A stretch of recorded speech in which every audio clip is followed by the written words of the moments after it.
Today, we delve into the depths of history, exploring 4 reels of historic World War I footage from the U.S. War Department.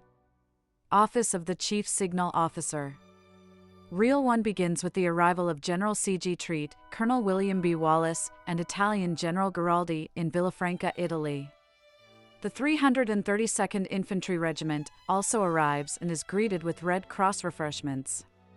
The regiment parades, occupies billets, and is reviewed by King Victor Emmanuel, General Treat, Ambassador Page, and Colonel Wallace. Notably, the Prince of Wales visits the regiment's headquarters, a testament to their significance. The primary objectives of the regiment were to boost Italian morale and demoralize the enemy, creating an illusion of a substantial American force at the front, poised for battle. Initially, the regiment was stationed near Lake Garda, where they underwent training in combat techniques suited for the challenging mountainous landscape prevalent in the Italian theater of war. In early October, they relocated to Treviso, behind the Piave River front, and were assigned to the Italian 31st Division. As part of a strategy to deceive the enemy, the regiment conducted a series of daytime marches in various uniforms and equipment, ensuring visibility to both Italian and Austrian forces, and returned to their base at Treviso after nightfall. In a commemorative event in April 1919, the Italian Consul General bestowed a medal upon the 332nd Infantry's commander, representing the Italian government's gratitude. On the first day of the Vittorio Veneto offensive, October 24, the Italian 31st Division, with the 332nd Infantry, was in reserve. However, they joined the pursuit of the retreating Austrians on October 29 as part of the British 14th Corps of the Italian 10th Army. The American regiment spearheaded the Corps' advance. Post several arduous marches, the 332nd Infantry engaged an enemy rearguard battalion on November 3, defending the Tagliamento River crossings near Ponte della Delizia.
Moving on to Reel 2, we see the 332nd and Italian troops practicing with bombs and signal rockets, highlighting the collaborative efforts between the Allied forces. Officers are shown watching a baseball game, a moment of respite amidst the chaos. We witness troops manning trenches near Varigo and the Piave front, visited by General Treat and Italian officers. The troops cross the Sile River, marching through Treviso, and are later inspected by Treat, Wallace, and Samuel Gompers, who also addresses the troops. During the First World War, Gompers, an industrialist, politician, and labor union leader, was a fervent advocate for the war effort. He was selected by President Wilson to serve on the Council of National Defense, where he headed the Labor Advisory Board. Furthermore, he was elected as the president of the American Alliance for Labor and Democracy, an organization established to curb anti-war sentiments among the working class. In 1919, Gompers participated in the Paris Peace Conference as an official advisor on labor-related matters. He was also appointed as the chairman of the Commission on International Labor Legislation. The Commission's proposals for a labor rights charter were subsequently integrated into the Treaty of Versailles.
Reel 3 showcases the logistical aspects of warfare. Machine gunners are seen receiving rations from a rolling kitchen. The troops' advancement is evident as they cross the Astico and Monticano rivers, capturing supplies and equipment. They occupy Kodriope, Villaorba, and Fiume, with Austro-Hungarian prisoners brought to the rear. The reel also provides a glimpse of the Allied headquarters aboard the Franz Ferdinand. American troops utilized the Austrian steamship Franz Ferdinand as their headquarters in Fiume, Hungary, during World War I. The Franz Ferdinand was an Austro-Hungarian ship that was commandeered by the Allied forces following the armistice of November 11, 1918. The vessel was strategically significant and well-equipped, making it an ideal choice for a temporary base. Fiume, a port city with complex political dynamics, was a critical location for the Allies to maintain a presence. American forces in the region, primarily the 332nd Infantry Regiment, were tasked with peacekeeping and maintaining order amidst the political tumult. The Franz Ferdinand provided them with a centralized, secure, and functional headquarters. It offered facilities for communication, planning, and coordination, which were crucial for their operations. This historical anecdote, aside from its strategic significance, is also a symbolic representation of the shift in power dynamics following the war. The use of an Austro-Hungarian ship by American forces underscores the changing balance of power and the emergence of the United States as a significant player on the global stage. In conclusion, the Franz Ferdinand served as a vital temporary headquarters for the American forces in Fiume during the post-armistice period of World War I. It not only facilitated their operations, but also marked a symbolic moment in the evolving geopolitical landscape.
Finally, Reel 4 presents the aftermath of the war. We see the defenses in Fiume, Austro-Hungarian warships, and the Italian destroyer Aquila. The western plains is unloaded by lighter. The troops march through Nikish, Montenegro, where Serbian soldiers are seen dancing, and soldiers feed Montenegrin children. The reel concludes with street scenes in Vienna. This footage offers invaluable insights into the experiences of the 332nd Infantry Regiment, the role of the U.S. Army in the Italian front, and the broader context of World War I. It's a stark reminder of the past, the sacrifices made, and the lessons learned. If you are like us, we wanted to know why Austro-Hungary fought alongside Imperial Germany during World War I. The complex dynamics of European alliances and the desire to maintain its territorial integrity were crucial factors in this decision. The Austro-Hungarian Empire and Germany were bound by the dual alliance, formed in 1879. This alliance was primarily a defensive pact, which stipulated that each nation would aid the other if attacked by Russia. The Triple Alliance of 1882, which included Italy, further solidified this partnership. In the summer of 1914, the assassination of Archduke Franz Ferdinand, heir to the Austro-Hungarian throne, by a Serbian nationalist, precipitated the crisis. Austro-Hungary, viewing Serbia as a threat to its territorial integrity, issued an ultimatum and subsequently declared war. Germany, adhering to its alliance obligations and also strategically calculating that a localized conflict could be expanded to weaken its rivals, particularly France and Russia, entered the war. Additionally, Austro-Hungary was economically and militarily dependent on Germany. The two nations had strong trade ties, and Austria-Hungary relied heavily on German military equipment and strategies. It's essential to understand that the decision to enter the war was not unanimous within the empire. The multi-ethnic composition of Austro-Hungary led to varying loyalties and levels of support for the war effort, which would eventually contribute to the empire's collapse.